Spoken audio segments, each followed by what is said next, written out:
Good evening, ladies and gentlemen. Welcome to the show this evening. This evening's guest, we have Oscar Pena. You have a young brother that's doing a lot of work in the community. He's doing a whole lot of work, not just in the community, he's doing work abroad as well. So we're going to bring on Oscar and allow him to introduce himself to our audience and let him tell a little bit about himself. Welcome to the show, my brother. How you doing? Hey, man. Doing great, doing great. How you doing? Well, I feel blessed. First of all, Yes. it's a beautiful day. I like to always start off, in the name of God, the most merciful, most gracious. Um, just glad to be here and glad to be breathing, man. Right. You know. Well, we're glad to have you in the studio today. Um, we know your work that you're doing. You're doing a lot of good work in the community, for the community, and we want to bring you on the show. This show is actually for returned citizens from incarceration. That's a long period of time. But we like to have people that's in the community doing work as well because it's like a glove. We're putting it together and allowing people to be able to tell their stories and why they're doing the work they're doing. So we want to give you the opportunity to tell your story and why you're doing the work that you're doing. So, well, I want to say first of all, it's an honor, and I appreciate the invitation. And one of the things that I'm learning is how to um, appreciate the areas that we're in and always asking permission. As the traditional communities, they ask for permission if they can speak when they're on indigenous lands.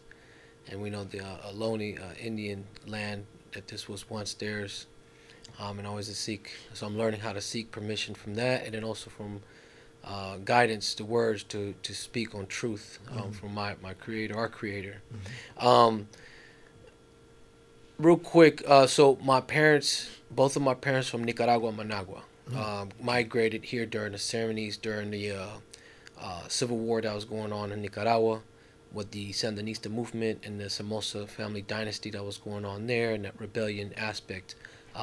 Much was going on, and my mother migrated here in 70. She told me she came here at 79, 1979, and my father as well. From there, moved on to the pathway of becoming a citizen when Ronald Reagan was the president. He created that policy where people can get green cards and be able to work, and then they will have a pathway to citizenship. Right. So it was a lot more easier for people to become citizens back then, as it is today. It's so complicated, and many of these new policies about immigrant rights and this and that, it hasn't given them any pathway to citizenship. Right. So I wanted to acknowledge that in there. And so then my mom, came to San Francisco because San Francisco is known as a central hub for Central Americans, not only Mexicans, but many Central Americans. That's where you'll see Central American restaurants. You'll see Honduras, Nicaragua, Guatemala. So we grew up in that era. Um, Me, myself, got caught up in the streets because Pops was in and out of my life. My father, which is my grandfather, passed away when my father was one, so he really didn't have a father or role model. From there, I began to get caught up in the streets, got caught up in gangs, began to learn how to sell drugs, this, that, and the other. And then with that type of lifestyle, in and out of juvenile hall, when I turned 18, went to county jail, did some time there, but I never made it to prison. So in some aspect, I've been in the system, just like any of Let me us. ask you a question. you when you went through the the, the the change of going through the drug thing, selling drugs, being part of that. What age did you see the bell, the light come on, so to speak, for you to change your life to what you changed it to? Because I mean, I know you've gone to school and got degrees. We gone to college, San Francisco State, matter of fact, Yes, sir. and got degrees at San Francisco State. Yes, sir. So at some time in your life, and it goes back, you had to see a light or something that came on to realize that you had to do something different with your life. At what age was that? I want to say about an age of 16, actually, yeah, about 16, 17 years old. I had a mentor. Her name was Valerie, and she would help me get my GED Okay. at Precita Center. And so I grew up in Precita Park, Okay. which is right in the Mission District.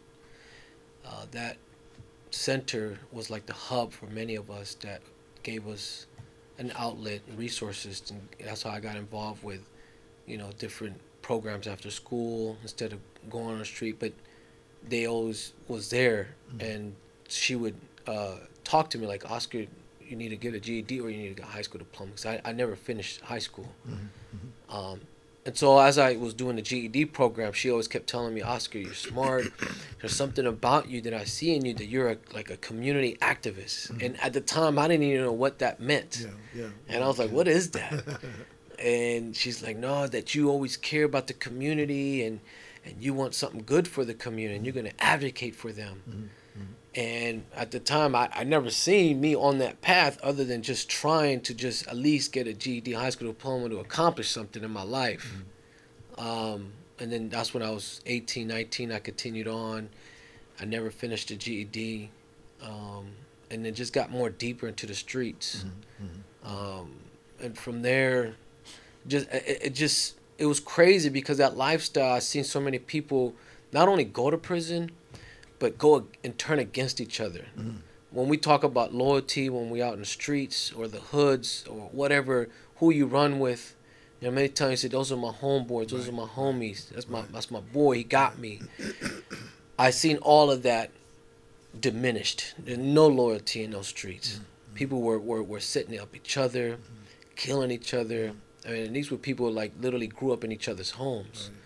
And it was those moments in my life that God was also telling me, you need to wake up and realize that this is something that you don't need to continue to be in. Well, I always say that we, as a human being, we plan for things that happen in life, but then the Almighty is the best planner. Yes, sir. And it happens in His time, not in ours. Right. So we just have to be diligent and then stay steadfast and continue doing the work that we do, because if we do His work, He's gonna make things happen for us. You're right. No, and that's what I began to reevaluate myself. Again, I didn't have that father figure really. I knew I had a father, and most of it too was my part of being rebellious and not acting right. There was just a lot of anger in my life. I didn't know how to channel that in the proper way. So the gangs was kind of that outlet. But I do want to point out that when we talk about gangs or street organization, oftentimes it has been tainted with this negativity. Of course, there is that aspect. But there's also good aspect of it for people that don't realize or have never experienced being in a gang, that there are older elders. There are elders within that gang that don't want to see the youngsters to continue to go down that path. And I was around those elders. Those elders was looking out for me. Said, look, youngster, you can't be out here. You know what I'm saying? You need to go to school. Next time I catch you out here during school time, we're going to have a problem. This is how I was being approached. And so it just gave me a realization like, dang, there's some people out here that really care about me. And that meant a lot for me that somebody was talking to me like that, reaching out, and brought some consciousness. It brought a mindset that, wow, this is not just only about being out here and going against each other or making illegal money. Like, there's a system in here also that has goodness in it. And to aid people. And from that's what kind of led me to want to leave out of that lifestyle, and being able to go into college, be involved in the community. I became an after school program coordinator for 4 years. You went to college and you got a degree in what? So I went to City College of San Francisco. When I went into City College San Francisco, I enrolled into the high school program, and they still have that services being offered. At the same time, I enrolled into college to take college courses. So you did the high school program as well as the college program. Yes, sir. At the same time. Yes, sir. And I completed my high school diploma So I didn't do the GED. I could have went that route. But I wanted to continue to finish up with my high school credits and get my diploma, graduate on stage, and accomplish that at the age of, what was it? I was like 28 years old. About 28 years old. At 28 years old, going back to high school, going into college. So my degree was an administration of justice. I wanted to become a probation officer at a point because I was working during my time in college. I got a job working with youth as a case manager. That's where also the other enlightening came in, and God put me in position where I started helping youth who are on probation to get them off probation, connect them with services. So I did that 4 years without any credentials. No, really? You know, Okay. Wow. and from that, that's what led me to say, let me be a probation officer. But then once I understood, I said, okay, let me figure this out more. Let me see where I can really be more impactful and be able to contribute. You know, and so that led me to get 2 other degrees in my associate. So I got So how many degrees do you have? I got 3 associates because I've been there for so long. Yeah, you've been in school for a while. I've been there for so long, and I went back and I said, man, you got all these credits. You got a degree not only in administration of justice, you got a degree in social behavior science, and a degree in arts and humanity. That's just associates. Transferred over to San Francisco State University. I wanted to continue criminal justice, but that was an impacted field. So then I had to reevaluate and see, what else do I want to do? Began to say, you know what? As a Latino and growing up in this country, I don't know much of my identity other than what's been told by my mom and others around me. So that's when I decided to go into Latino studies at San Francisco State University, and it was a lens of Afro-Latino, understanding how the two merged with the Indian aspect too as well, and learning that history that really rarely get to hear the interconnection of different race, ethnicities, and traditions that it enlightened me. It enlightened me. And now I'm currently doing my master's in education doing your master's now. in social justice and equity. Right on, right on. Keep on, man. Keep on. Don't stop. Don't stop. Keep on. Okay. Now, you're Muslim. Yes, sir. Okay. Became Muslim about 10 years ago. You know, the faith for me, it wasn't much more that how I was looking at people, because some people get pulled in different ways, different aspects. For me, I was at that point in my life, I said, I need direction, and I need real strong faith that can point me in a direction, not only to become a good son, a good person in society, but I began to have thoughts like, you know, I want to get married. I want to have kids. How do I become a father? How do I become a husband? When we're seeing in society that is missing, we're seeing that lackness, and also leadership. You know, ever since the death of Malcolm X, you know, many people will say that the baton that he held was dropped. And no one hasn't been able to pick that baton because that baton has so much responsibility to it. A lot of responsibility. And so for me, I'm like, you know, how do I begin to redirect myself and reconciliate within myself, which making those two align better. And Islam came in and rectified that in my life. Okay. So the work that you're doing now, you're of service. You're a great service. You know, and people recognize it. You go into the prisons. Yes, sir. Okay, you go back into the prisons now. You're assisting in the prisons. Yes, sir. So you're working to become a imam in prison. You know, you want a job in prison, to work in prison, to get service in prison. Yeah. You're doing a lot of work, man. Well, it started when I became a Muslim. Certain layers and veils were coming off. I began to really see life for what it is, other than this mirage when you're in the streets. Islam and being around good leaders, being around good teachers, you know, one of my greatest teachers that I have, and even to this day, is my Amir Mustafa. May Allah be pleased with him and protect him. He's taught me so much, to how to become a father, husband, and when I say Amir means like leader, and so just like Imam. But what ended up happening was that when I became a Muslim, I had many people into my life that God put. I met Abdul Rauf, Sheikh Abdul Rauf, who was the Muslim chaplain at Solano State Prison. When I met him, well, actually, he heard of me. He said, wait a minute, we got a young Latino brother who became Muslim. He said, man, how do I get a hold of this guy? I don't know how he got my contact, but he calls me. He said, brother, have you ever came into prison and thought about coming into prison?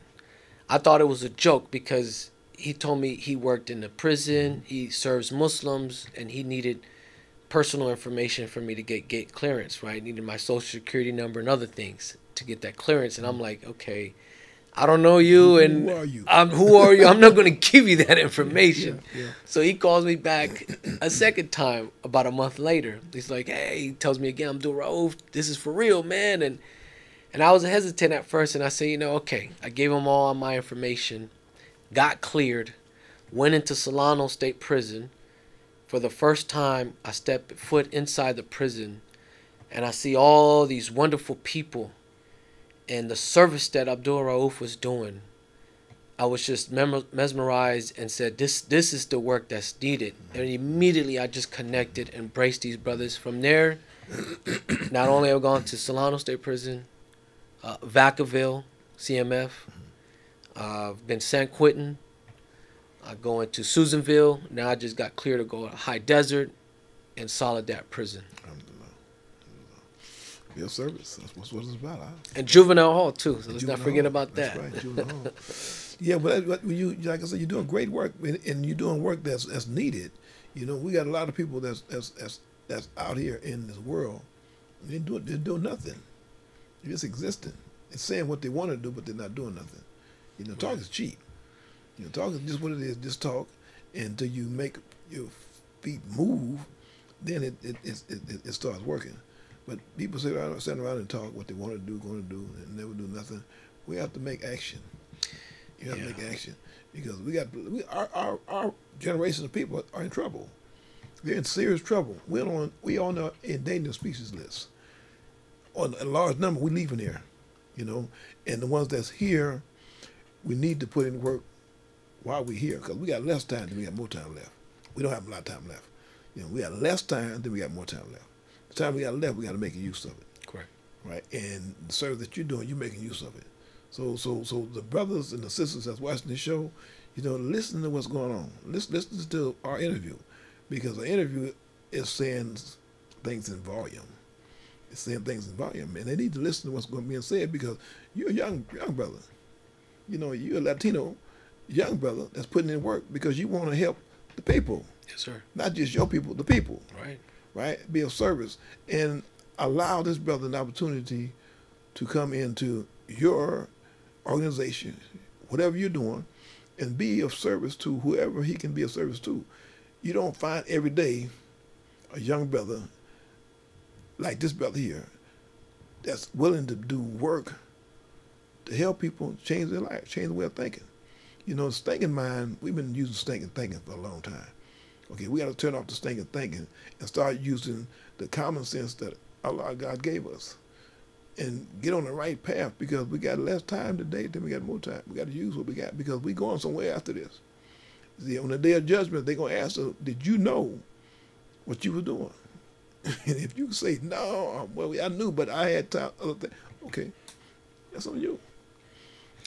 Yeah, I agree. And for me, it's exactly what you said, which is on point. And the fact that I drove 5 hours to Susanville Prison, right? It's 5 hours, right? When I... Wait. Yeah. Not just drove, you had to get a motel when you got there. Right. So... Your own money. When I got cleared to get in, and it was amazing how that opportunity came about.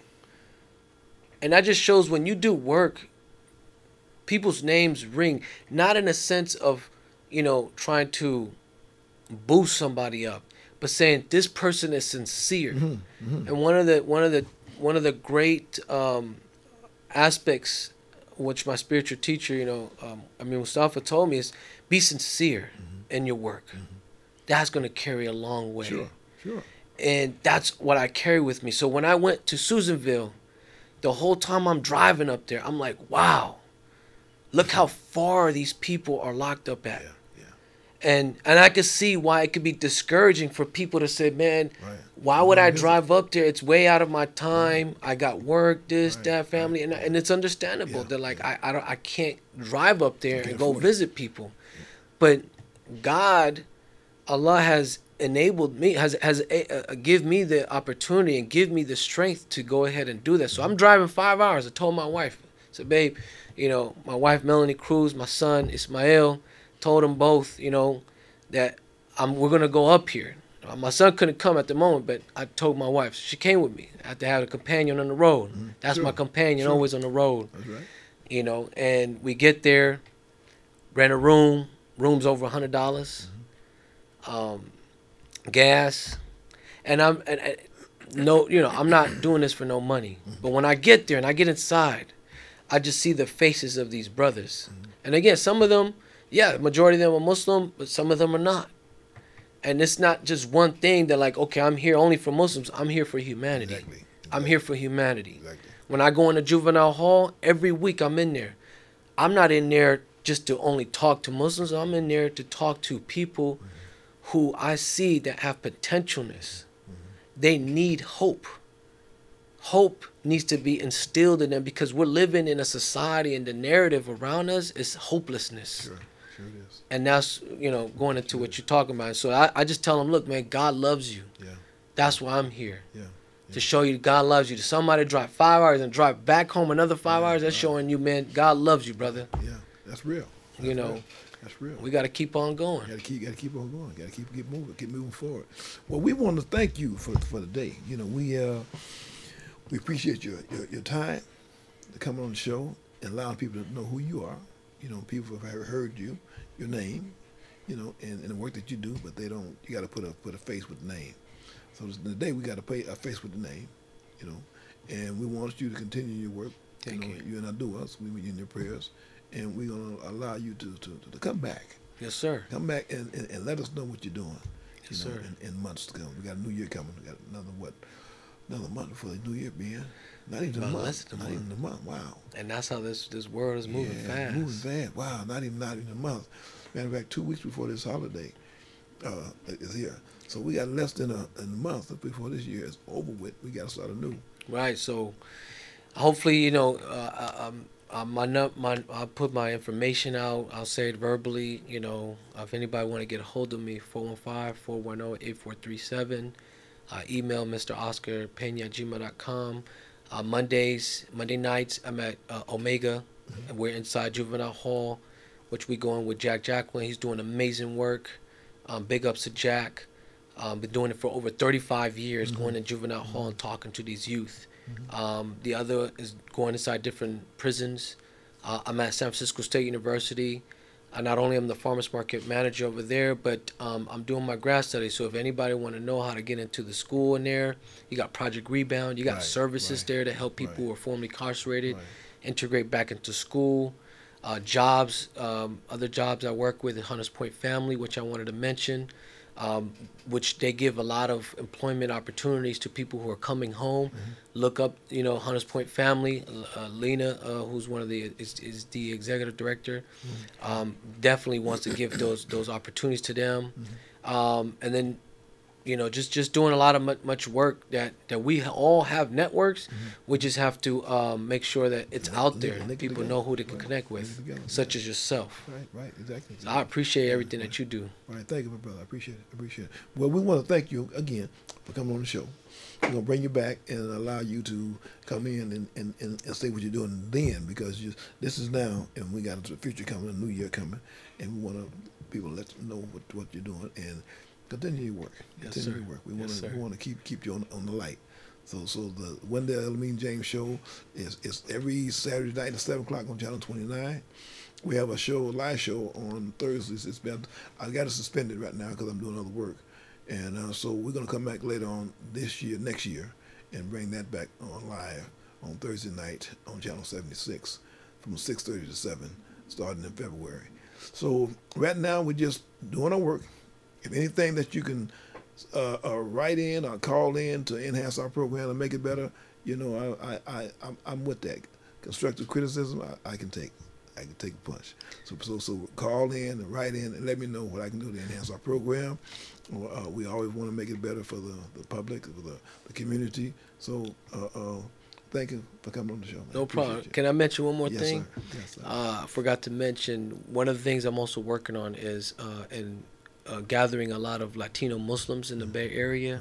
So if anybody out there also Latin, Muslim, or even if you're not Muslim, want to learn, we also have an organization, Bay Area Latino Muslims, which is up and rising right now, and we are starting to begin to have monthly meetings because we need support as well. So just wanted to put that out there because we can always have services, and sometimes we look at it, it can never just be enough. We need to continue to have more and more and more. So this thing is growing. So I just wanted to make sure that's out there. Again, contact me for any support services so we can help our brothers and sisters and non-Muslims as well. All right, thank you. We appreciate it. Thank you. Appreciate it. So with that, we're going to end our show this evening, and thank you, brothers, for coming on. And tune in on Saturday night, 7 o'clock on Channel 29. Thank you, and have a good evening.